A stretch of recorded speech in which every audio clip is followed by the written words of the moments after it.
Hi, I'm Denise Mazzola. Welcome to another episode of Doggy Dilemmas. Today we're going to meet a little dog named Beans, Linda, and Moxie, and we'll see what the problems are. I know there's some resource guarding and some fears around aggression and biting, so let's go on and meet them and see how we can help them. Denise Mazzola is a certified professional dog trainer with over 20 years experience training dogs and people. If you've got a doggy dilemma, Denise can help.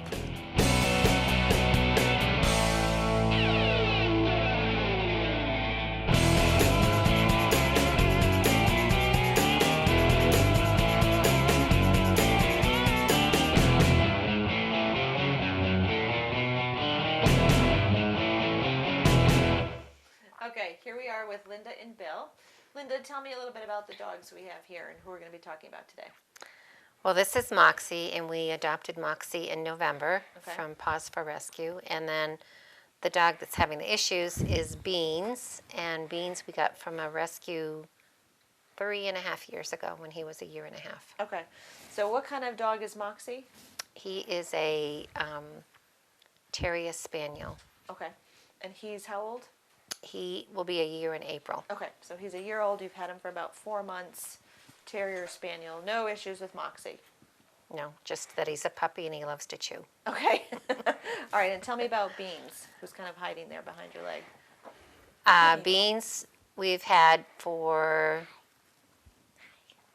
3.5 years. Okay. We How got old him. is Beans? He's 5. Okay.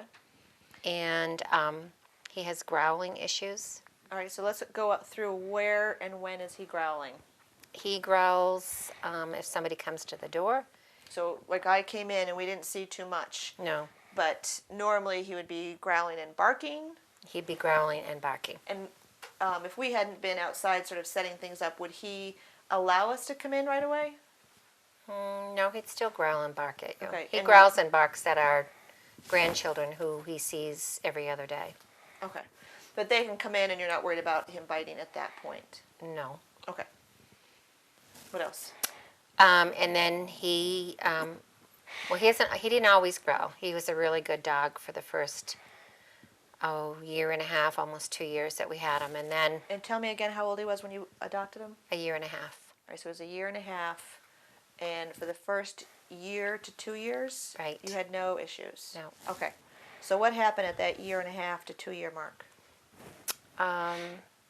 About a year ago in December, he started growling. He'd growl if I went into the bedroom and he was laying on the bed and my husband was in bed. Okay. And he had not done that before. No. Okay. No. It was actually in the morning when I'd go off to work. Okay. And I'd go say goodbye, and he'd growl at me. Or he started growling when my husband sits in the chair and he's sitting on my husband's lap. So similar to this setup here. Okay. Yeah. And then, but it was off and on. It wasn't too bad.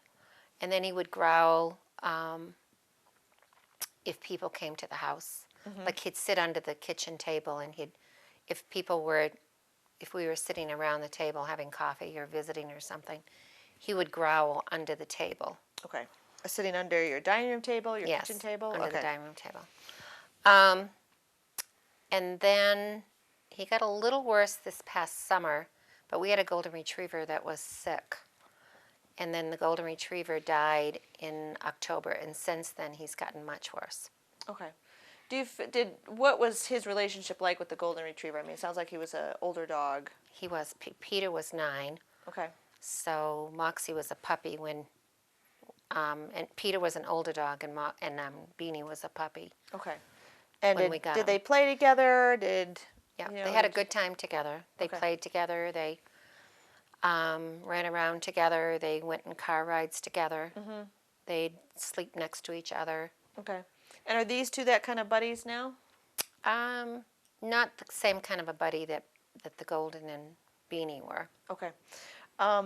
So let's just dissect this situation. If you're Linda, if you're on the couch with Beans and Bill comes in, does Beans growl at Bill? Really? No, Okay. not really. Once in a while, if it's my grandchildren, And he's on your lap. yeah, he'll Okay. growl at them. Okay. And whenever he's on your lap, Bill, and anybody approaches, does he get growly?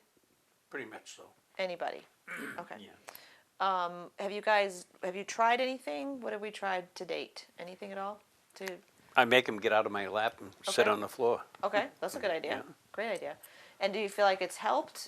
Made it better, worse, the same? Yeah, I think it's helped. Yeah. But he'll get on the floor and he'll sit there and growl. Okay, so we'll just sit next to Yeah, you. but not real loud. But he'll just growl just to let you know he can growl, I guess. Okay. And if he's on the couch, is he allowed on the couch if you're not on the couches? He doesn't. Yeah, but he doesn't usually get on the couch if we're not. Okay. If he's in his dog bed or some other place, can either one of you go up and approach him? Without, Yeah. you know what I'm saying? Like if he's just laying on this dog bed over here and Oh yeah, he's fine. no problems No there. problem. Do you have the same feeling? Once in a while he'll growl, but If he's alone and you right, approach him. right, but Okay. very little. It's not really me. It's any of our family members or anyone that comes into our house. Okay. Tell me a typical day in the life of Beans. Like where is he sleeping? What time does he get up? How is he fed? He gets up about somewhere between 6 and 6:30 in the morning, and he goes out and he plays outside with Moxie for a good 10 minutes. Okay. Then he comes in and he goes back to bed if my husband's in bed. Okay. And So he's sleeping they both sleep in bed with you? yeah, or under the bed. Yeah. Okay. So he'll get up with you and come off the bed Well, and go it's me. outside. He wakes up to get up. Okay. It's me. He gets to go let him outside Okay. So he'll actually wake you up to go outside at 6:30. if I'm not awake. Yeah. Okay. Even on the weekends? Yeah. Okay. And then he just comes back in and goes to bed. So he clearly needs to go out? Okay. All right. Yeah. He'd stay in bed all day if I did. Yeah, I think you would. Well, that could be good and bad. I don't know. Okay. I'll try that tomorrow. All right. Let me know how that works. Okay. So on a typical Monday through Friday, do you feed him? Where is he fed? So and then how's when that? he gets up, it's probably around 8 o'clock. Is that because Bill's gotten up? Yeah, right. Okay. Right. He wouldn't stay in there without him. Okay. So, and then if usually Billy's watching the news, and so Bean sits on his lap in the chair, and then about somewhere between 8:30 and 9, we feed him. Okay. And who feeds him? I do. Okay. So, and he has a separate spot from where Moxie is fed. Is that because there were issues, or are you just being? No, I just have always done that. Yep, that's fine. So- Good idea. And sometimes he'll gobble it right down, and sometimes he'll just sniff it and leave it alone. Or sometimes, if Moxie comes near him, he'll growl at him. Or if Okay. we have a cat, if the cat comes near him, he'll growl at the cat. Okay. But he's not interested in the food, but he doesn't want anyone else to be interested in Of it. course. How about with you guys? Are you able to approach him while he has food? Yeah. Okay. So Okay, so he's fed between 8:30 and 9. and then he'll go out again after he eats. Okay. Depending, like right now it's a little different, but if it was summertime, he'd be out a lot more. Right, sure. We all would be. Okay, so you let him out again. Okay. Yeah, and he goes out and he stays in the yard. They both do. Sometimes I go out with him. Sometimes Billy's outside with them. Okay. He So just plays and hangs out. yeah, and then comes in and he'll either he most of the time he wants to be on Billy's lap. Okay. So And then they're just kind of hanging out. Do they get fed at night again? and then they get fed, somewhere around 5:30 at night. Okay. And do you feed them again? I do. Okay. Well, sometimes Billy does, but it's normally me. Okay. So,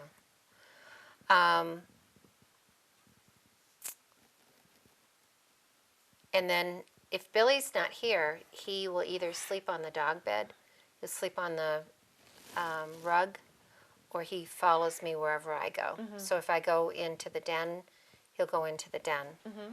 If I go into the bedroom, he'll go into the bedroom. Okay. They both do. They follow us in and out Okay. wherever we are. Okay. So. So it's interesting because sometimes in this situation, I would have guessed that you did all the feeding and the letting out and the walking, which would make you more valuable to Beans than Linda. And so sometimes I suggest, well, the other person switch and do the feeding and stuff. But for whatever reason, Beans has identified you as a very valuable person. Smart dog. Much like, some dogs growl when they have bones. They don't want us to approach. They don't want to share. So, but you're the one that's feeding them, and you're the one that's letting them out most of the time. But during the day, I want to say it's shared. And at night, it's But a still shared you're feeding thing. them. You're getting the food bowl. Most of the time, I do it. Right, Yeah, right. Okay. So that technique isn't going to work. And tell me about veterinary visits. Is he okay at the vet? Is he not okay at the vet? No, he's good at the vet, although he shakes. Okay, so he's very nervous. He gets at the nervous, vet. but he's good. No muzzle, no growling. No. Okay. And in the waiting room, can you wait? Yeah, I'm very fortunate. I hardly ever have to wait in the waiting room. Okay.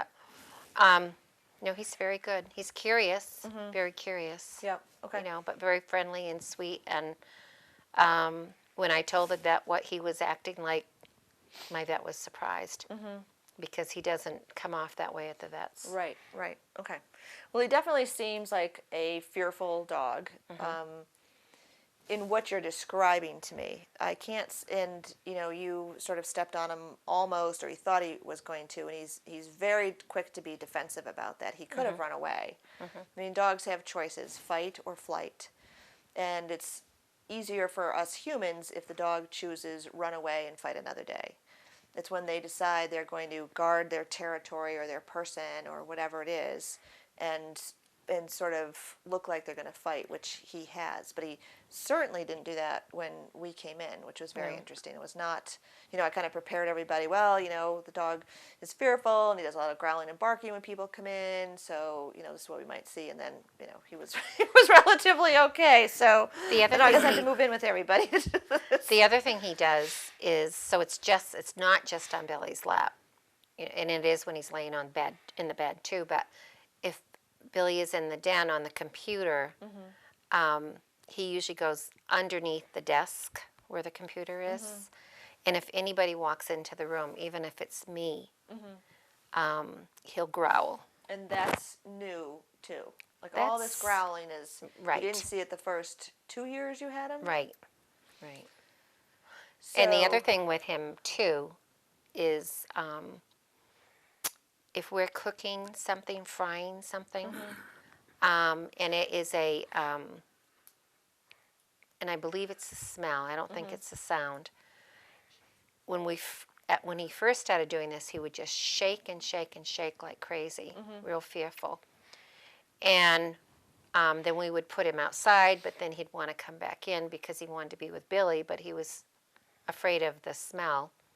So it wasn't that the smoke detector was going off? No, it wasn't that smoky. But we were But obviously frying something. Okay. So he could smell it. And the other night, Billy just took the fry pan out and he started shaking. Hadn't even started cooking. And we joked about the fact that now he's afraid of the fry pan. Right. Okay. So let me just get these numbers again. He was how old when you got him? A year and a half. He was 1.5 years when you got him. And you've had him, he's how old now? He was 5 in December. 5 years old. And you first started to see this? A year ago, December. A year ago. So he was over 3. Right. Okay. I think we've seen it more since Peter died. Absolutely. And he's taken over being the big dog. I mean, I think he feels he has to be the protector. Okay. He doesn't look like he's protecting very much. No, probably not. Okay, so I just want, sometimes 2 years to 2.5 is a developmental milestone where dogs are socially and sexually mature, and that's often a time that we might start to get aggression or growling or things. But if the timeline is accurate and he is as old as we think he is, and are we sure about his age, or was that that they told us, the people that owned him gave him up freely. Okay, that's right. And so they said how old he was. Okay, so we know his age is to be accurate. And do we have any information from them why they gave him up, or if they were having any No, the issues only with thing him? the Humane Society could tell us that it was they were willing to give him up. Okay. And they did say that I thought that was her way of telling me. She said to me, people are having a very hard time financially. Yep. Yep. So I thought that's what she meant when she said that to me. Right. Right. Okay. So Okay. So, kind of interesting. Do you feel like he'll always growl? I mean, is it consistent and predictable when he's going to growl at somebody approaching? I think so, yeah. Okay. Yeah. And so tell me, your grandchildren are here often? Yeah, we babysit 3 days a week, so they're 9 and they're 6. Okay. And he growls at them when they come in the door? And he growls at them if they go near Billy, but yet then Billy can sit in the chair and Beanie can sit on Billy's lap, and Brady, our grandson, who's 6, can sit with them and he won't growl. But yet he may growl at him if he approaches him. And he just keeps going and sits on the lap? Is it just that he's ignoring the growl and he continues to sit on your lap? Well, do you want to say? No, I wasn't. So if he growls at our grandson, Billy will make him get on the floor, and then our grandson will get on Billy's lap. Yep. And then in a couple of minutes, Beanie will want to go back up on Billy's lap, and he'll get up on his lap with our grandson, but he won't growl at him. Okay. Okay. And any behaviors? Does he sit? Does he lie down? Does he come when called? Any training of any type? He comes when he's called. That's Okay. probably about it. Okay. So. Well, that's good. I never get that one. People always say, well, he knows how to sit. So he'll come inside. He knows how to sit, but he's, When he's sitting with me, when he growls at somebody and I say, all right, get down, he'll get down and get on the floor. Okay. I mean, I don't have to push him. He'll He'll just do it on he'll your do it by verbal himself, command. Okay. And he knows if we're going in the car and we'll say something like, you want to go for a ride, he'll get excited. Okay. And he knows what that means. Okay. And if Billy and Bean are in the car first, are you able to get in the car without him growling? Yeah, we haven't had No problem that no way. problem in a car. Okay, good. One off the list. It All seems right. to be just in our house. So if you go to the grandkids' house, is that your son or daughter's house? Son, yeah. Does he go? He does Sometimes. but yeah. he's good. But he's good over there. So there's no... No. Okay. What are you most worried about? And I mean, I can guess, but I don't want to... That I don't want him to bite somebody. Okay. Yep. And our grandson came over the other day with another little boy, and he growled at the other little boy. When he came in, or... Well, they came into the kitchen, and then he growled at him. And it was more of a vicious growl. So enough to scare both the little boy and my grandson. Okay, so different than what we've heard Right. of grumbles When on he the couch. gets really upset, real mad, he tries to growl to really scare him. If they don't back off, he might even, move like that. Move forward Yeah, towards them. like he's snapping at him. Okay. But he hasn't done any of that yet. But obviously, that's what we Yeah. want to prevent. Right, right. In this, I know this is a crate back here. One or both dogs use the crate? It was Moxie's. I just need to give it back. Okay. So has he ever gone in the crate? Beans? Bean? Yeah. No, only when we first got him. Okay. Okay. So let me just go over a few things. And dogs learn in 2 ways. The first way is by association. And those associations can be positive or negative. And you've listed a couple here that are really good. So for whatever reason, we don't know why, he has a negative association to smoke. Right? So my guess is that in his previous home, they did something that caused smoke that maybe made a smoke alarm go off. Many dogs do not like the sound of a smoke alarm and get very nervous around it. And very quickly, because genetics and evolution are our and the dog's desire to live, to pass on their genetic code, has them backchain those things very quickly. So very quickly a dog will identify smoke is the cause that causes this bzz, the smoke alarm to go off. So then they look like they're afraid of the smoke because they're anticipating the next thing, which is the fire alarm. And now with Beans, he's back chained it one more step to the frying pan. Coming out is the predictor of the smoke, which is the predictor of the fire alarm, potentially. That is associative learning. It's extremely powerful. And we're not going to try to undo that, but it's about the dog's or the person's raw emotion, basically. And you can train it if you're being conscious about it in a positive way. It's hard to sort of train the negative way. And we learn by association as well. Some of them are more conscious. I think, sorry to pick on the dentist, but a lot of us in our generation have a fear of the dentist, or as we were kids, so the sound of the drill or the smell of dentist or just the word you're going to the dentist, can make us feel a little on edge. And several winters ago, I saw, but more importantly, heard 2 car accidents, right? I was just happened to be right in the right place or wrong place at the right time. And then several months later, I was walking with a client down the street, and a plow came by to plow a driveway. And when he dropped his plow, I nearly jumped out of my skin. I had a big adrenaline. I started to shake. It was all about emotion. You can't train that in me. That was an association that I didn't even know I had. Okay, so that's what's happening to him in sort of that negative sense with this smoke and fry pan. A positive one that you gave as an example is you say, do you want to go for a ride? Maybe he sees the leash and he gets excited about that, because that is also a predictor, but it's a predictor of something great, something fun. It's about anticipation.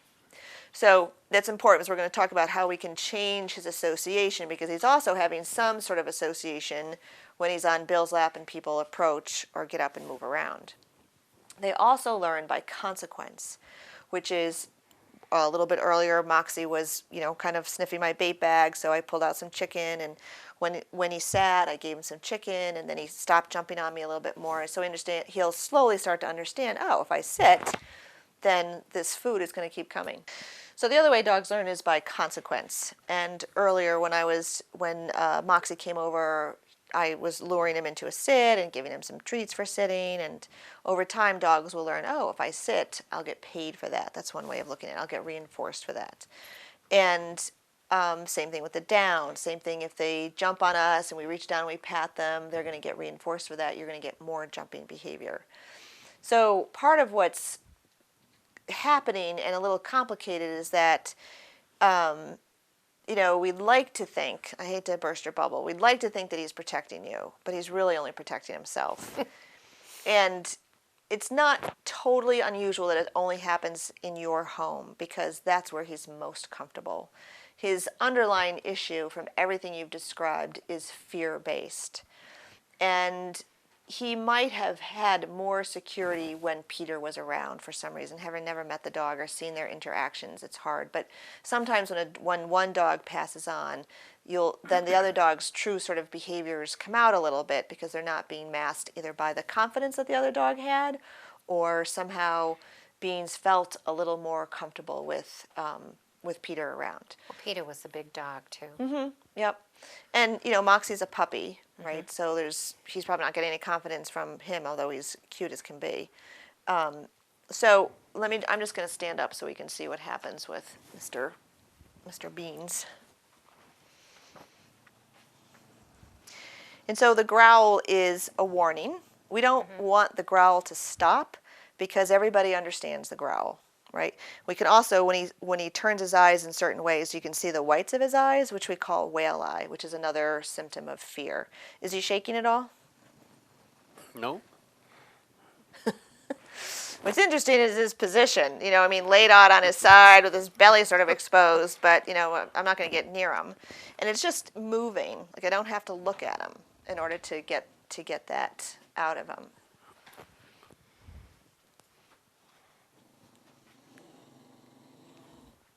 Moving too much. So, Bill, I'm going to have you just walk across the room, and I want to just see what Beans is going to do. Follow you. You're his new Peter. Yeah, so this is all fear. And, standing near or behind you, let's have you come back over, is security for him.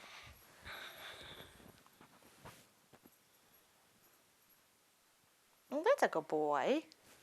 Look at you. You're wagging your tail. Beans isn't. I can't see his face, but you have like antithesis here. This one's wagging his tail and wondering when the chicken's going to come. And he's just looking like, off the top of his eyes, not wanting to move too much. So we don't want the growl necessarily to go away until we're sure he's feeling better about the situation, because everybody understands the growl. The kids will stop. I won't get so close. People won't reach down and pat him. A lot of times, what happens? I've already asked you that. So a lot of times what happens is sometimes people will punish the dog. They might, whack him on the head or knock it off or whatever, nothing huge or horrific. But just enough so the dog goes, oh, okay, stop growling. But they're still fearful inside. It's just that now nobody knows about it. I've yelled at him for growling, but he hasn't stopped. Right, well, good. Right. Because he's fluffy, and his ears are all sort of intertwined with his face, so it's hard to see his expression. Whereas some dogs, even labs that have more defined features, if they put their ears back or if they're pinning them forward, we can sort of see that too, and as humans we'll get a little, oh, that doesn't look like a friendly look. He sort of naturally looks friendly because he's small and fluffy and furry. But if you look at his eyes, there's nothing friendly about his eyes. All right, so we want to try to keep the growl until we're sure that he feels better about things. At the vet, he's behaved because he's so fearful that he's almost shut down, but it's coming out in shaking. So we can still see that he's shaking. And it's interesting. So now he's next to your leg, but he probably won't do much. And it seems worse if he's up. Yes. Than if he's down. Right. I can't see his eyes, but I'm sure I can see them below eyebrows moving. He's got his head up. So what we're going to do, so if we may need to put Moxie away, because what I would like to do is work with him with some food. Okay. And since he gets So do you want me to defensive, put Moxie in the other let's room? put Moxie away. Sorry, Moxie. Because when I start throwing food at Beans, I don't want Moxie to get involved. Yeah, Moxie would get involved. Bean sometimes he doesn't care. Right.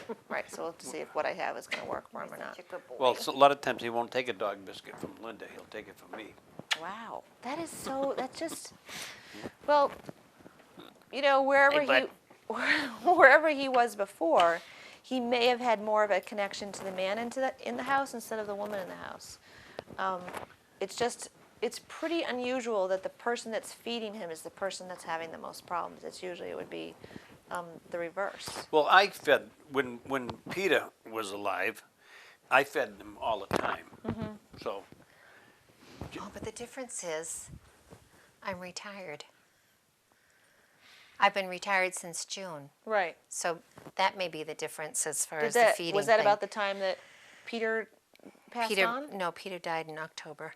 Okay. So this started more in October. So you're seeing more of it because you're home more. Is that what you're trying to say? No, I was thinking the feeding part.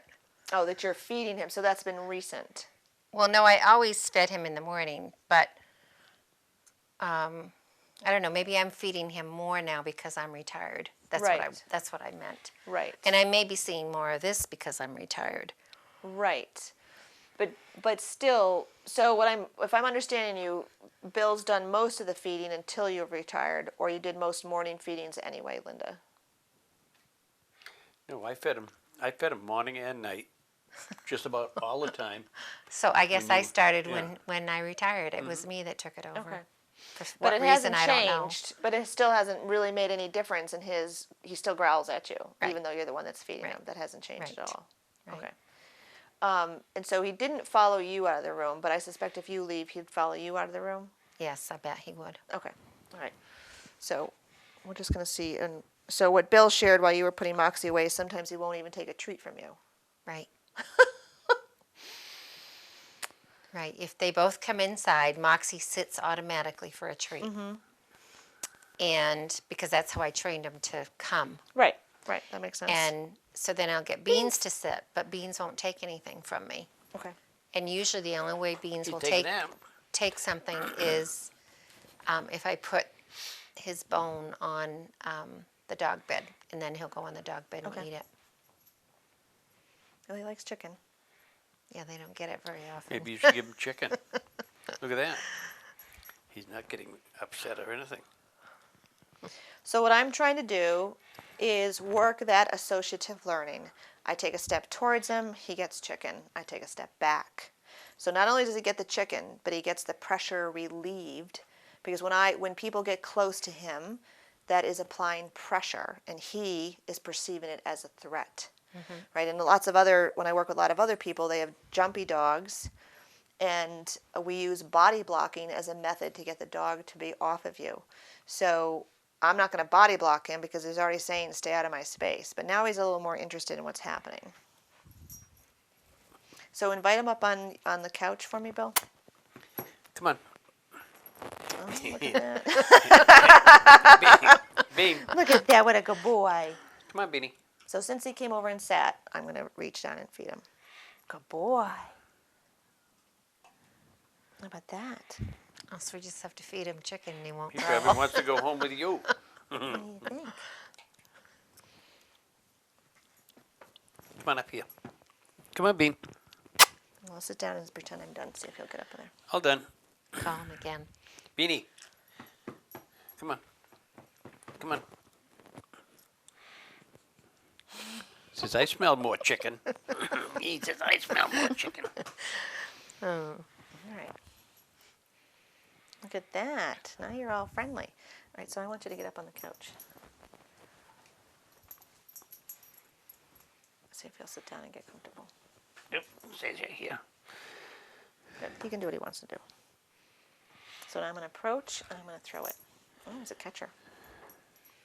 And now I'm going to walk by. Well, that's a good sign. That's a very good sign, isn't it? But you need to be back up on the couch because that's where the problem's happening. There you go.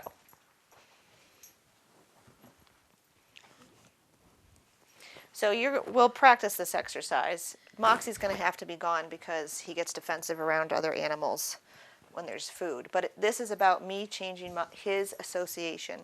Tomorrow if I came in, he'd probably growl at me all over again. Maybe, maybe not. And because this is about emotion, even if he growls at me, if I'm here and he growls at me, I'm still going to toss the chicken. But the next time, I'll go further away. We're not reinforcing or encouraging the growling. It's like that when that plow dropped and I started to have all this adrenaline and stuff. If you were going to try to change my emotional response, I wouldn't really be able to learn at that point because I had so many other things going on. But if the plow could drop his plow softer so it didn't elicit all of that in me, then it would be easier for me to learn.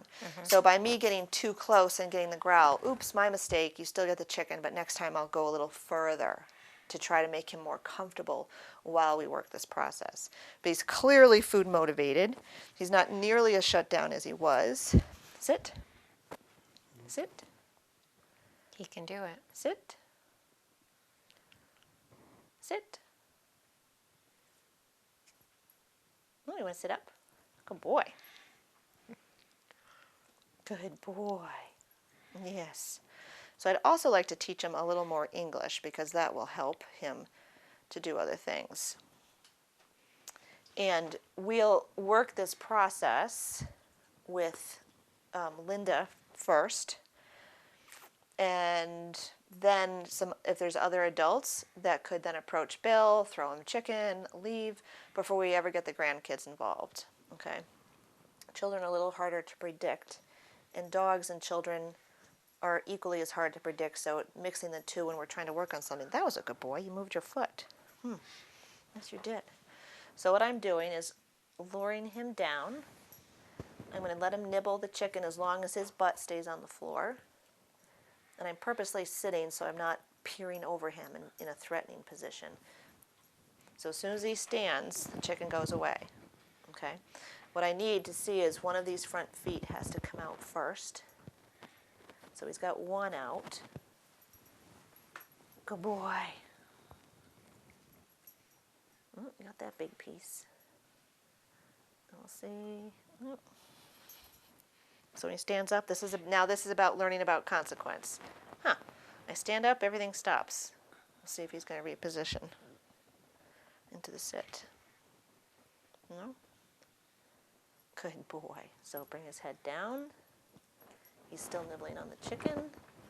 I'm going to slowly move my hand away from him so he has to stretch out. I don't want you to have that big piece. And his elbows are bent.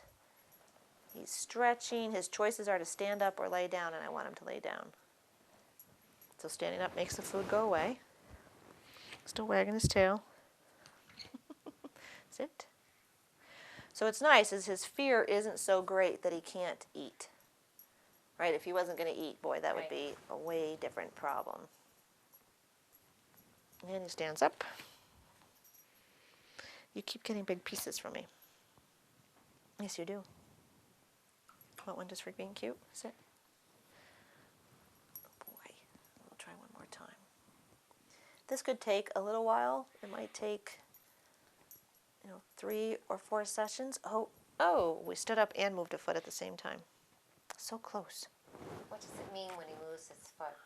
Well, when he's in that sitting position and I pull the food away from him, he can stand up, which is what he's doing now, which is what most dogs do to start with, to continue to follow the food. And what I'm saying to him is, no, that's going to make the food go away. So now he has to sort through, well, how can I keep following the food if I don't stand up? So what I'm looking for is sometimes a paw comes out, and then the next front foot comes out, and the next front foot until he finally lays down. Okay, so this one's been moving a little bit. Can we get you straightened out a little bit? So, and I also need to make sure, so I'm going to throw a piece of chicken to move him away. Ready? Look at that. Because I need him further out from the chair. I can't ask him to lay down into the chair. There you go. Good boy. Ow, everybody's biting my fingers. There you go. So I'm going to move my hand out, and I'm watching his legs. Look, my fingers are not the chicken.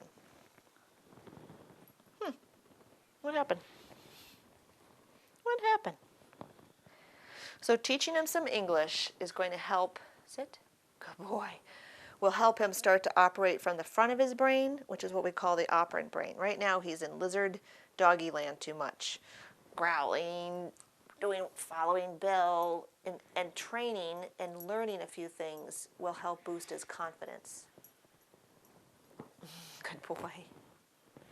So we went back into the sit very quickly. He's stretching. See how his elbows are bent? Oh, there comes that one paw. We're so close. Oh, yay. Good boy. So there's one piece. Now I'm going to give him a couple pieces while he's down here. There's another piece.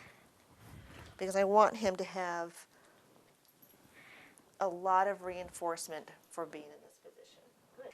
So what is it that you're trying to teach him with doing that? Just so that he'll lie down on command. So the initial part is he's sorting it out and thinking about it.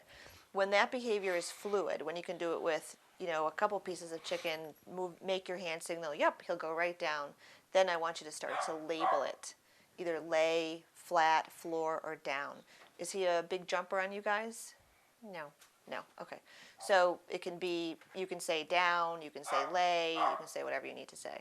But only when it's fluid. There's no point in saying anything to him now because there's so many other things happening in his head to figure out what he has to do to get the chicken.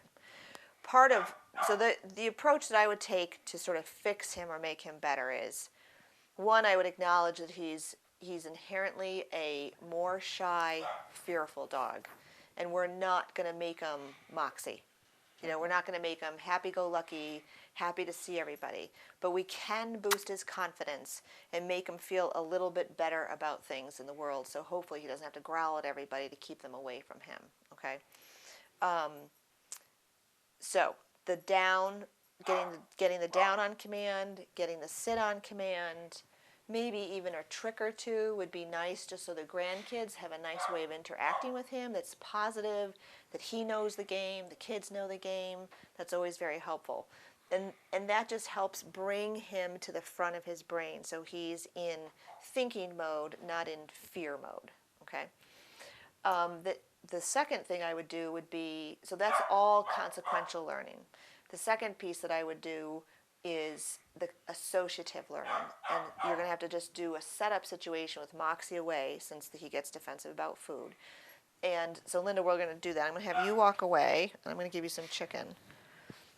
And then let's get Beans back up on the couch with you if we can. Beanie, Bean, come on. Come on, Beanie. Come on, get up here. Okay.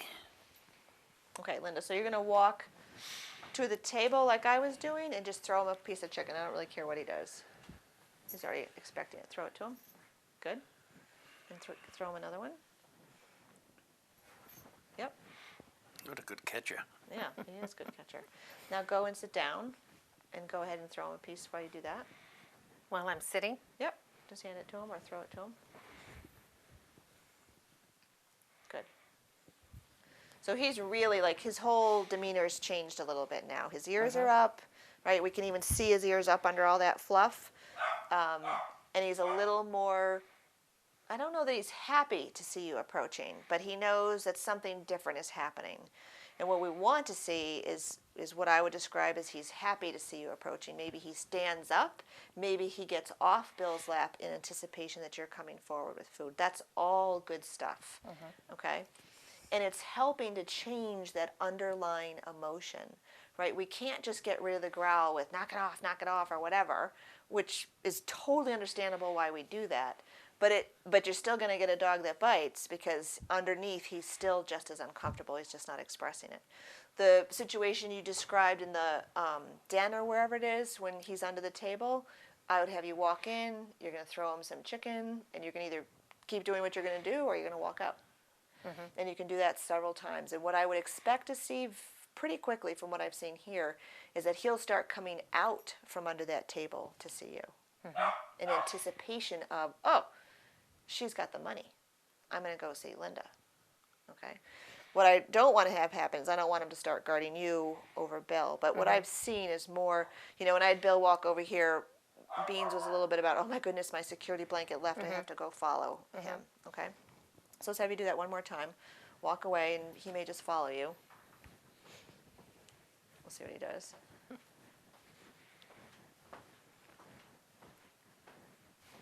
Then go ahead and come back.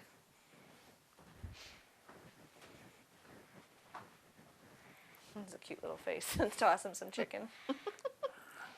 Good. Go ahead and sit down, and you can keep tossing him chicken.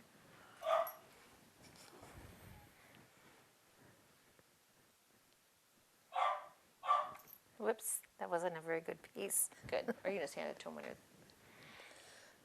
Good. Okay, any questions with that? Then I wanted to just talk briefly about the grandchildren.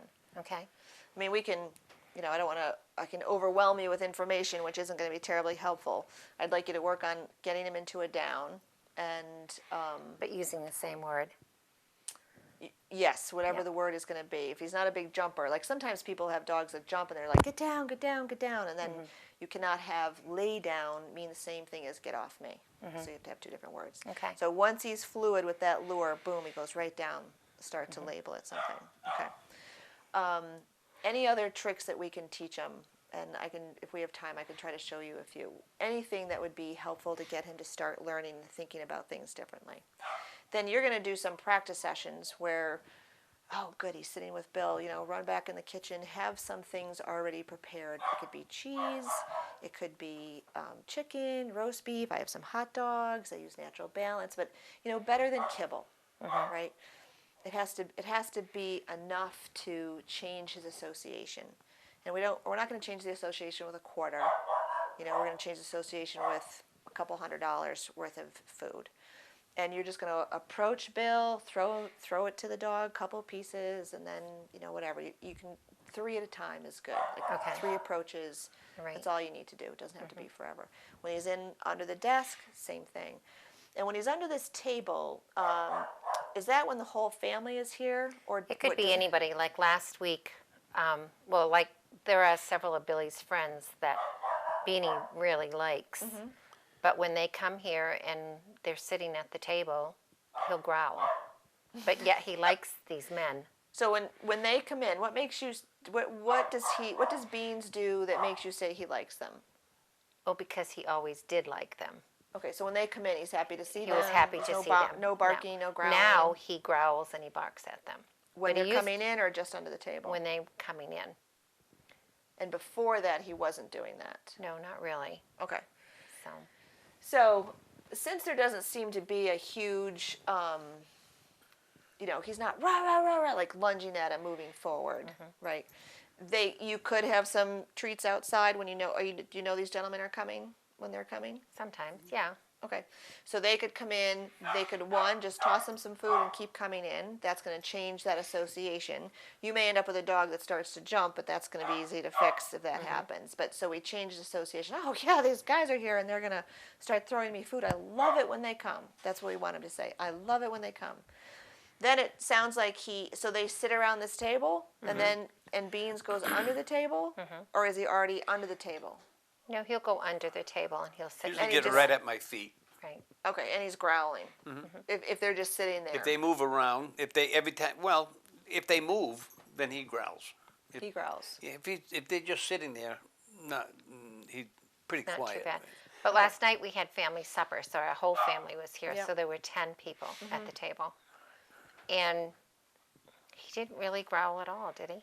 Not much. No. Okay, so that may be that issue where there's so many spiders in the room. I just need too to. many. Yeah, it's just too many. I almost can't cope with it. So I can't do anything about it. But the 3 men at the table, again, you could give them all a little bowl of some Okay. high value stuff, and they're gonna purposely stand up, throw some chicken under the table, sit back down, Okay. scoot their chair or whatever it is, move their foot. So foot, chicken, stand up, chicken, whatever. And pretty soon, he may start mugging them for something else. Do you have chicken in your hand? I do. Feeling a little left out there. No, he's looking at you. I know. Hi, he's buddy. like staring at the money. And again, Moxie's just going to have to go away during these sessions so that we don't end up with Okay. some sort of a dog All fight right. about things like that. And that's how I would start this Okay. process. If you want to do another session later on, then I will show you some other things and see what kind of progress he's made or if there's anything else that's come up.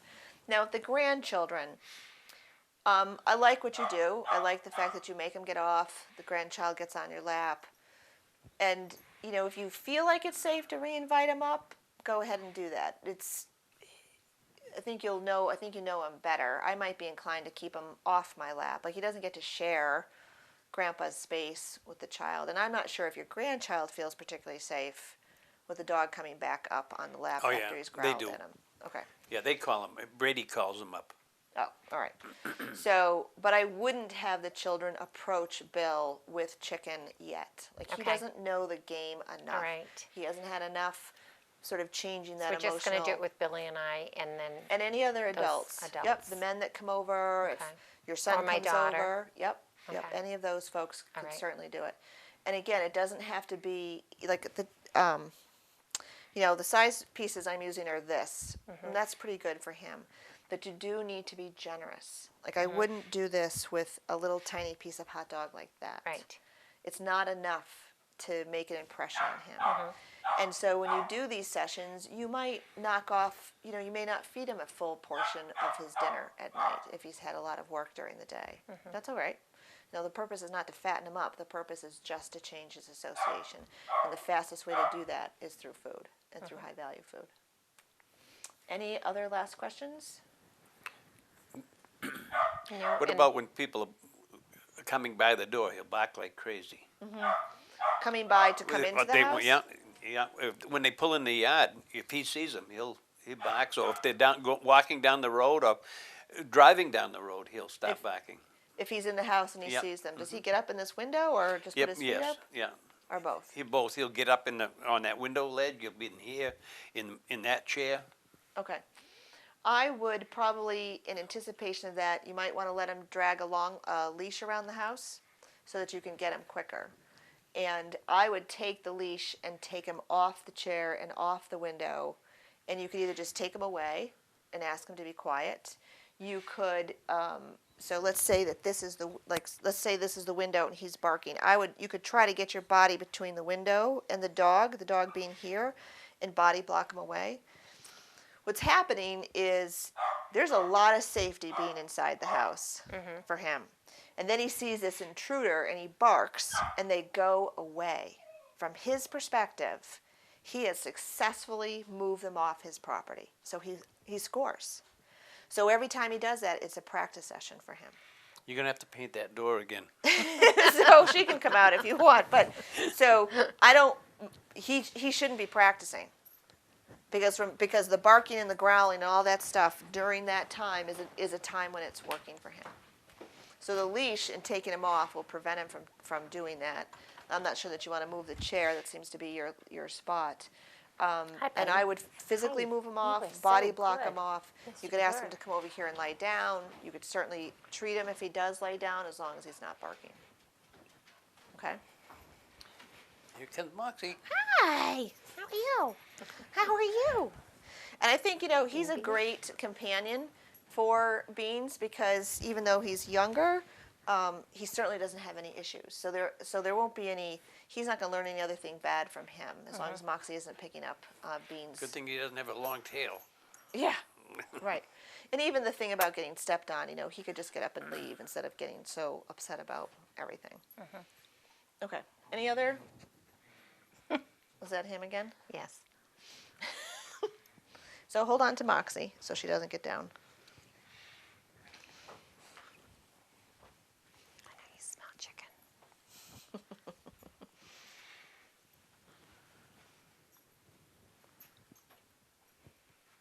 Good boys.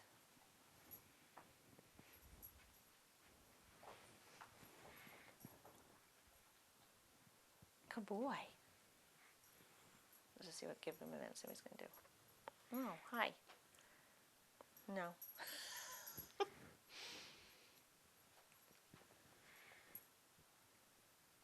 What do you look so concerned about all of a sudden, huh? He said, "Who's got the food?" All right, I'm going to throw it to you. Sit. Sit.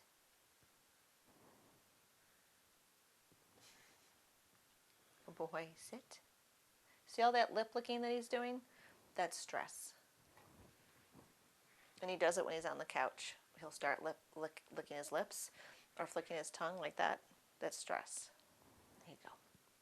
So even though he'll eat, dogs can't say, "Oh God, I'm so stressed out." We just have to watch these things that we know, and that's one that's very clear and easy to see on him, and he does it a lot. If he were to yawn, that would also be stress on his part, because dogs don't yawn when they're tired. They might yawn maybe.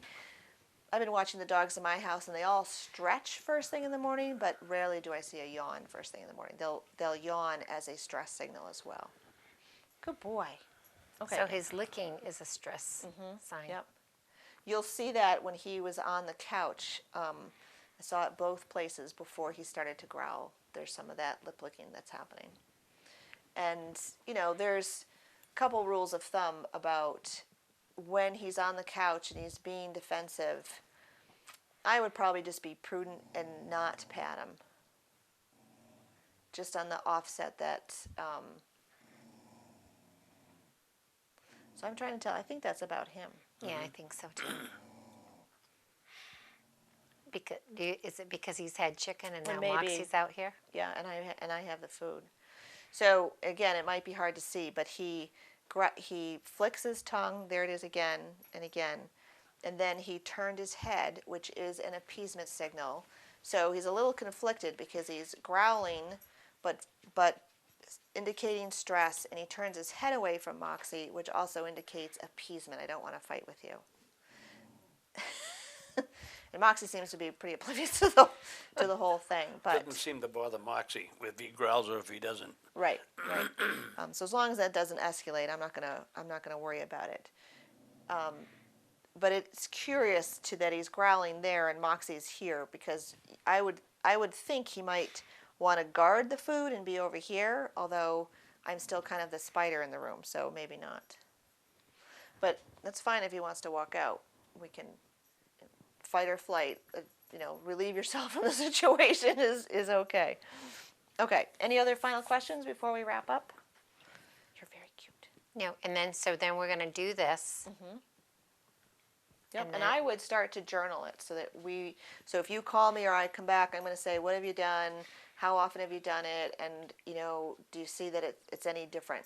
And again, the growling should diminish over time, but it's not going to suddenly be gone one day. I mean, tomorrow it's not going to be gone. Right. We've seen that it comes Right. back again. Right, right. And then once we get that under control, then we're going to start with the grandchildren. I would. Yep. First, get them understanding the game with the adults, and then Moxie's going to have to come somehow back in the picture, but be, controlled or on a leash, so that we're sure that we don't have both dogs going for a piece of chicken that flies off by mistake. Yep. Okay. Huh, because you're part of the picture too. Hi. Any questions, Bill? No, you give him Right. the chicken. Yeah, I gave it all to him. Watch He out, he'll thinks start- you have some. Right. I know he he'll does. start I have guarding nothing you. left. Okay. So thanks for tuning in to this week's episode of Doggy Dilemmas, where we saw Bean, the little terrier mix who has some resource guarding issues, and we met Linda and Bill. I'll see you next week. If you have a doggy dilemma, Denise can help. Visit www.denisemazzola.com for more information.